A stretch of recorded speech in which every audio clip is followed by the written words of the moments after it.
es costumbre en nuestra nación entre el julio y agosto celebrar las fechas patrias. 20 de agosto, cuando se celebró o se firmó el Acta de Independencia en Santa Fe de Bogotá, 20 de julio de 1810. Pero, Cristian, este fue un proceso apenas de independencia. 20 de julio se firma un Acta de Independencia en Colombia, ¿cierto? Pero ese fue el inicio de una conquista, ¿cierto? Una conquista de independencia que fue todo un proceso que viene de pronto sí a culminarse el 7 de agosto de 1819, ¿es así? Así es, profe. Bueno, quisiera hacer una reflexión sobre toda esta gesta independista y tenemos que trasladarnos, Cristian, mucho más allá de Colombia, ubicarnos entre España y Francia y ubicarnos pues años más adelante. Francia estaba gobernada por Napoleón Bonaparte, quien se autoconsagró, ¿cierto?, como monarca y dictador. Y en España estaba gobernando Fernando VII, ¿cierto? Fernando VII tenía un hijo que se conoce como Enrique IV, ¿cierto?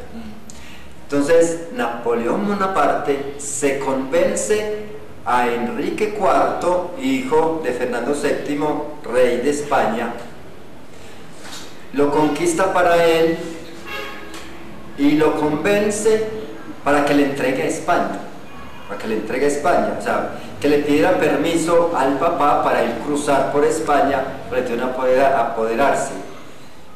Y ¿qué tal fue pues como ese convencimiento de Enrique IV, que junto con Napoleón encierra a Fernando VII, rey de España? Entonces el pueblo español no acepta esta traición, ¿cierto? Entonces empieza a proclamar la libertad de Fernando VII, pero Enrique IV se apodera del poder. Y entonces es aliado de Napoleón Bonaparte, ¿cierto? Pues es como, estoy haciendo como una reflexión introspectiva en este sentido, como para entender todo esto, ¿cierto? Entonces, España, el pueblo español reclamando el reinado de Fernando VII, el auténtico rey, entonces trata de organizar como una junta de gobierno para desconocer el reinado de Enrique IV y implorar la liberación de Fernando VII, ¿cierto? Entonces se hace una junta en España de gobierno, donde fueron invitadas también las colonias de Latinoamérica. Y cuando organizaron esa junta, las colonias de Latinoamérica apenas tenían 2 representantes, ¿cierto? Y por eso se generó un desgano, o sea, un inconformismo por la representatividad en esa junta. Y también aquí en Latinoamérica había un descontento por lo elevado de los impuestos que había impuesto Enrique IV para mandarle a Napoleón Bonaparte para que hiciera la guerra de invasión a todas partes. Entonces aquí también en España, aquí también en Latinoamérica y en Colombia se desea que se organice una junta, también reclamando como el reinado de Fernando VII en contra del dictador o del enemigo, que era Enrique IV. Y entonces todas estas juntas que firmaron esa acta de independencia el 20 de julio de 1810, fue un acto de voluntad del pueblo para regirse como autónoma, y ahí aprovecharon pues para ligarse totalmente del gobierno de España. Pero ¿qué trajo esta firma de independencia y renunciando al reinado de España? Pues una época donde no había quien gobernara, ¿cierto? Que fue que se llamó esa época la patria boba, es decir, no había quien gobernara, no había un gobierno central, y entonces se fue independizando por colonias. Vino la independencia de Antioquia, la independencia de Cundinamarca, la independencia de Cartagena, ¿cierto? Y España quiso nuevamente retomar el control de Latinoamérica y principalmente de Colombia. Pero ya en 1814, 1815, 1816, que era como la reconquista de España, pero que ya que había un deseo de independencia y se formaron ejércitos para contrarrestar y no dejar que España nuevamente tome su independencia. Ahí es donde se forman el ejército de la independencia. Así es, profe. Así es. Y bueno, que usted dijo hace rato de que todo eso era un proceso gradual, es decir, en la historia no podemos entender de que pasó lo de que llamamos, o mal llamamos, el florero del Llorente el 20 de julio de 1810 y que ahí inmediatamente fuimos independientes. No, todo eso fue un proceso muy lento que se fue consolidando con el tiempo, desde mucho antes, antes inclusive de la captura de Fernando VII, con todas estas revoluciones comuneras. Ya había un inconformismo del pueblo, ¿cierto? Un inconformismo del pueblo para con los españoles, ¿cierto? Entonces, pero cuando pasaban esas revoluciones como tal comuneras, ellos no estaban negando, digamos, la importancia del rey. Ellos decían, viva el rey y abajo el mal gobierno y no queremos pagar más impuestos. Es decir, había un reconocimiento de la monarquía, ¿cierto?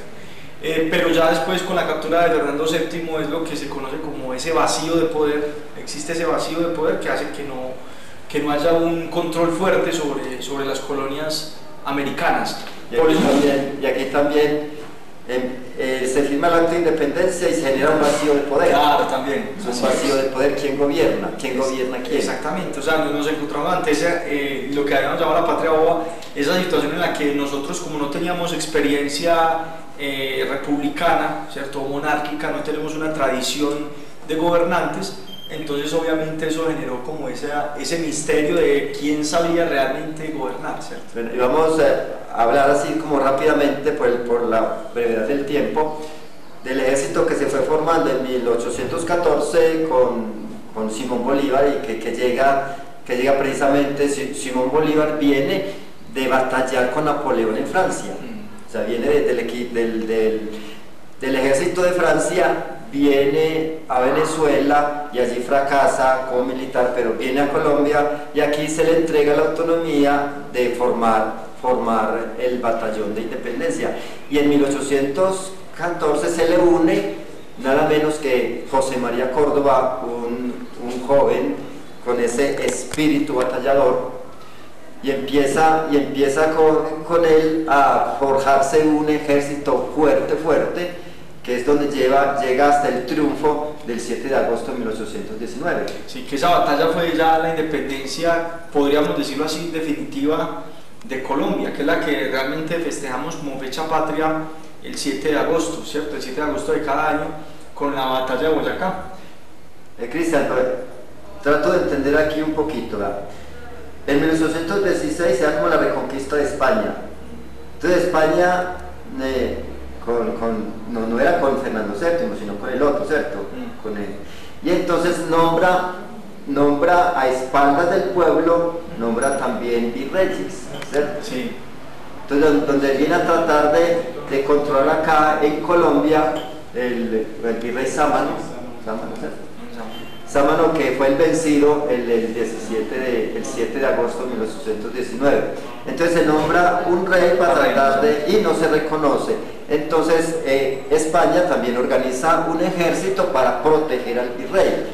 Entonces, ¿qué fue lo que pasó el 7 de agosto? Que cuando venía el ejército de España a proteger al rey para nombrarse como monarca o como dictador, es cerrado el paso y no puede llegar a proteger al rey a Santa Fe de Antioquia, al virrey de España, y entonces el virrey se queda solo sin quien lo proteja. Entonces ahí es donde él sale por el río Magdalena, a la ciudad del río Magdalena, donde él fue capturado por un joven de 12 años. Entonces, eso es lo que pasó el 7 de agosto, que venía el ejército español, iba a tomarse Santa Fe de Antioquia, a Santa Fe de Bogotá, para proteger al virrey y poder ejercer aquí su gobierno. Pero al quedarse sin ejército, porque el ejército de Simón Bolívar, comandado por José María Córdoba, porque en ese tiempo José María Córdoba estaba nada menos que en el comando mayor del ejército patriota y libertador. Entonces, el puente de Boyacá, en el pantano de Vargas, es donde se da la obstrucción de que el ejército de España se ha vencido, y entonces el virrey Sámano queda sin protección, y ahí es donde ya les da la victoria y corta definitivamente ya definitivamente, de cierta manera, entre comillas, porque luego tocó más adelante seguir batallando por la independencia, que ya hay otra fecha que se puede hablar. Pero Cristian, se cierro aquí como con un dato. Yo creo que la influencia definitiva de los extranjeros y españoles fue en 1830, cuando se firmó el acta cuando se hizo la constitución, una constitución de 1830 democrática, que ahí fue donde nace la república. Y ahí sí, definitivamente, de ahí se es una república independiente, una república con gobierno propio, con mandato propio. Sí, igual esas fechas también, profe Ramón, usted sabe, están también todavía reconsiderándose, ¿cierto? Ya hay nuevos revisionismos históricos que dicen que el 20 de julio no es la fecha de nuestra independencia, como comúnmente lo hemos creído. Y la del 7 de agosto ya también usted está tocando un punto importante, también tiene que mirarse con lupa e irse analizando, pero obviamente son conmemoraciones y acontecimientos que son muy importantes y han sido trascendentales en la historia nacional, que sería obviamente bueno también que no pasaran por alto. Sí, porque España y Francia querían dejar el poder, intentan retomar de nuevo en 1826, y ahí es donde conquistan a Bolívar para que ejerza un gobierno de monarquía, un proyecto de monarquía hasta 1830, o sea que en ese momento también remitieron para quedar con el gobierno de los franceses. Pero para profundizar, por la muerte de José María Córdoba aquí en el santuario es que nace la Constitución de 1830, donde se da definitivamente, donde Colombia se declara república, ahí se república independiente y soberana. Entonces eso es lo que celebramos el 7 de agosto. Queda estas reflexiones, pues lo llamo reflexiones, que queda abierta para próximas discusiones. Perfecto, profe, y muy bueno que la gente también se comunique con usted o conmigo para seguir precisamente poniendo esto en la mesa de debate. O sea, no es algo que es dado ya, sino que precisamente es para seguir reflexionando y analizando. Bueno, y gracias, porque esta reflexión es para la institución educativa Presbítero Rodolfo Gómez, pero para todo el pueblo también, en el acto cívico que estamos celebrando hoy, 7 de agosto. Muchas gracias. Usted, profe, muchas gracias.